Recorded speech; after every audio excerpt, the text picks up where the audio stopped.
Story time. So I don't even know how long ago it was. Many summers ago, I had gotten an invitation to go to Dallas to speak at a psychic conference. And it ended up being a lot smaller than we had anticipated. And so the organizer gave me an out. She said, you don't have to, you don't have to come if you don't want. And I tuned into it. I felt, yeah, it's important for me to go. So I went, very small group, very intimate.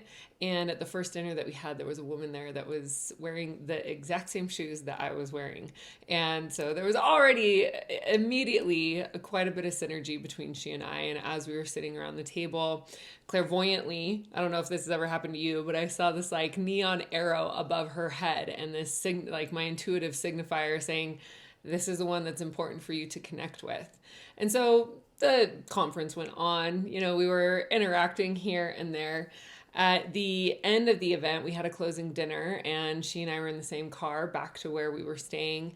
And she was asking me about my courses, my programs, this and that. And I said, we have the Earth Angels program. It's a $25,000 mastermind. This is what's in it. This is who joins, that sort of thing. Very casual. I'm just like telling her what's going on. And within a couple weeks of us leaving Texas, she ended up calling and joining my program. This particular client that I'm talking about is also a dear friend of mine, somebody that I still hold very near and dear to my heart. And one of those examples that is like the people that we are meant to work with, that are meant to work with us, sometimes we feel that really deep resonance, that it's deeper than just a business agreement. And in my line of work, we toe that line. We definitely toe that line because the level of work that we do is so deeply intimate. It's so deeply connected that it can be difficult because the lines of business and personal start to blur.